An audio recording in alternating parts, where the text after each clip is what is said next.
Bienvenue sur Africa 24. Dans cette nouvelle édition du QG News, voici les titres de l'actualité. En Côte d'Ivoire, à l'approche des élections municipales et législatives, l'alliance politique entre le PDCI et le RHDP a été annulée. Les partis se présenteront donc séparément lors du scrutin. Dans l'actualité également, le Cameroun accueille la 5e édition de la journée d'éthique. Initiée par l'ONG Coalition Digitale et Evolving Consulting, la rencontre vise à promouvoir les connaissances digitales du continent. Et puis après l'annulation du projet nucléaire, les autorités ont annoncé vouloir se focaliser sur les énergies renouvelables en Afrique du Sud. Certains établissements se sont lancés dans ce système depuis longtemps. C'est le cas de l'école rurale Poléano qui s'est tournée vers des piles à hydrogène pour produire l'électricité, découverte en fin d'édition. Mais tout d'abord, au Soudan du Sud, après quelques jours d'hésitation, Riek Machar, le chef de la rébellion, a finalement signé l'accord de paix avec le pouvoir. L'accord vient mettre fin à la guerre civile qui sévit dans le pays depuis 2013. Il prévoit entre autres un cessez-le-feu permanent ainsi que le partage du pouvoir entre le gouvernement et la rébellion. La signature finale de l'accord aura lieu lors d'un sommet de l'IJAD dont la date sera annoncée prochainement.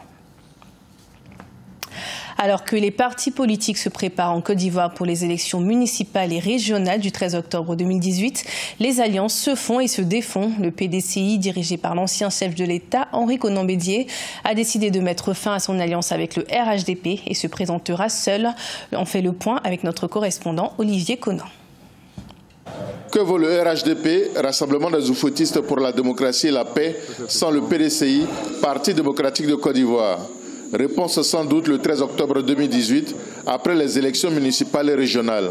Mais d'ici là, pour certains observateurs, le RHDP est fragilisé par la défection du PDCI qui a refusé la création du parti unifié. Avoir comme un parti politique RHDP unifié qui regroupe le RDR, qui regroupe l'UDPCI, le MFA, le PIT, l'UPC et le mouvement sur les traces du feu Boigny, nous avons la majorité. Nous sommes confiants que nous allons gagner les élections. Le président du PDCI envisage une alliance avec le FPI, Front populaire ivoirien, pour l'élection présidentielle de 2020. Une perspective condamnée par le ministre Kobedan Kwasi Adjoumani, fondateur de Sur les traces du feu Boigny, un mouvement dissident du PDCI. Ce serait un attentat contre Foué que de dire qu'aujourd'hui le PDCI RDA va s'allier à Afinguessa.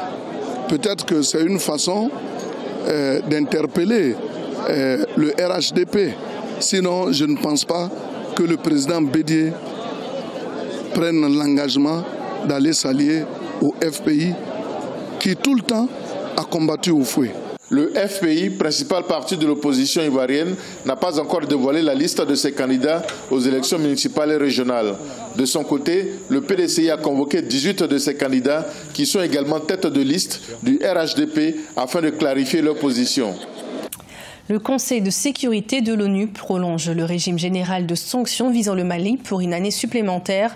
Votée à l'unanimité par les 15 membres, la décision a aussi été influencée par la publication d'un rapport d'experts qui cible plusieurs signataires de l'accord d'Alger. Ces derniers sont accusés d'être impliqués dans des activités terroristes, dans le trafic de migrants et de drogue. La Côte d'Ivoire consomme 1 500 000 tonnes de riz par an. Il s'agit de la céréale la plus consommée. Pourtant, le pays n'en produit que 600 000 tonnes par an. Afin de combler le gap, les autorités veulent favoriser l'implication des jeunes et du secteur privé dans la production de riz. Des précisions avec notre correspondant Olive Adjacotan. 2 100 000 tonnes, c'est la quantité de riz que la Côte d'Ivoire veut produire en 2018 pour une autosuffisance en riz. Le pays ne couvre actuellement que 50% de sa consommation selon des experts d'Africa Rice. Les initiatives privées de production de riz à grande échelle sont à promouvoir pour satisfaire la demande nationale en riz selon ces experts. L'État ne peut pas tout faire. Le moment où on demande à l'État de tout faire, ça bloque. Il faut que les gens et une certaine indépendance pour pouvoir travailler avec le secteur privé, parce que c'est eux qui vont apporter les choses. Il faut aussi qu'on rende les paysans des hommes d'affaires. Il faut qu'on attire les jeunes. Ghislain Ouga a compris l'enjeu de l'autosuffisance en riz pour son pays. Cet étudiant a fait retour à la terre en 2011. Depuis 7 ans, le riz est sa culture primaire et il récolte entre 30 et 35 sacs par an. Mais la mécanisation reste un défi dans sa localité. Le riz local qu'on appelle communément le riz gourou est en voie de disparition parce qu'il ne pleut plus assez. Voilà, donc nous avons fait recours maintenant au bas-fond. Et c'est à la main que nous faisons tout. Voilà. Donc nous avons besoin qu'on modernise un peu ces outils-là. L'Égypte est la seule nation africaine autosuffisante en riz selon les experts d'Africa Rice.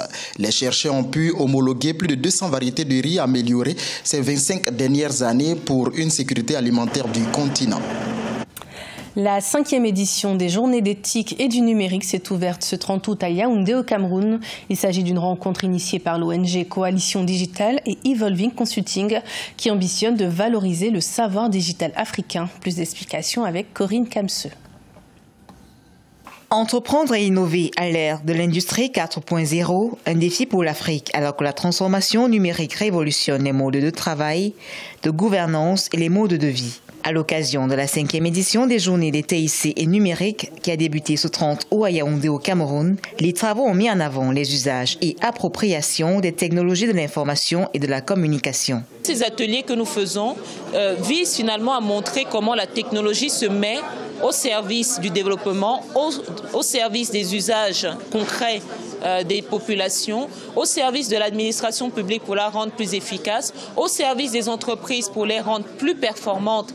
Au Cameroun, l'économie numérique émerge et valorise les savoir-faire, notamment dans les domaines de l'agriculture, la santé, l'éducation, la finance, le divertissement, entre autres. Une dynamique soutenue par le plan numérique 2020, initié par le gouvernement qui s'active à lever les contraintes pour booster l'innovation numérique. Dans le cadre de l'implémentation de cette stratégie, de nombreux projets sont mis en œuvre. Il s'agit notamment de la construction des infrastructures de télécommunications et de TIC de qualité appelées à supporter l'économie numérique. Les journées TIC numériques sont une initiative de l'association Coalition Digitale et Evolving Consulting. Elles sont soutenues par l'Union internationale des télécommunications et d'autres partenaires nationaux et internationaux. L'objectif de cette plateforme initiée en 2010, valoriser le savoir-faire digital africain pour optimiser son apport dans la croissance économique du continent. En Afrique du Sud, la promotion des énergies renouvelables est une des priorités du gouvernement, notamment depuis la fin du projet nucléaire. À l'école rurale Poléano, l'électricité est produite grâce à des piles à hydrogène. Ainsi, l'établissement a réussi à générer 2,5 kW d'électricité. À noter que l'hydrogène ne produit aucune émission en dehors de l'eau et de la chaleur. Découverte avec Ibrahima Dioumaba. Produire de l'électricité à partir de piles à hydrogène, c'est le défi que l'école secondaire Poléano s'est lancé. Cet établissement rural situé près de Vendersdorp, dans la province du Nord-Ouest en Afrique du Sud, n'est pas connecté au réseau électrique national. Désormais, il peut générer 2,5 kW d'électricité à partir de l'hydrogène pour permettre notamment à ses étudiants d'alimenter leurs tablettes et les ordinateurs de l'école. Auparavant, notre école était privée d'électricité. Pendant presque un mois, notre personnel et nos apprenants utilisent désormais Internet grâce à l'alimentation des tablettes et des ordinateurs. Ces piles à combustible et à hydrogène absorbent l'énergie produite par une réaction chimique en présence d'un catalyseur tel que le platine et la convertissent en énergie électrique utilisable avec uniquement de la vapeur d'eau et de la chaleur comme sous-produit. Nous avons installé un électrolyseur et des piles à combustible. L'électrolyseur produit de l'hydrogène stocké à basse pression dans les réservoirs et les piles à combustible utilisent cet hydrogène pour produire de l'énergie électrique. Le générateur de puissance à piles à combustible et à hydrogène a été mis au point par le Centre sud-africain de compétences sur les systèmes en collaboration avec le Northwest University. L'Afrique du Sud s'est tournée vers le mix énergétique et la promotion des énergies vertes pour résorber son déficit énergétique. Ce journal a été réalisé par l'ensemble de la rédaction. Merci de votre fidélité. Retrouvez dans un instant une nouvelle édition de l'information sur Africa 24.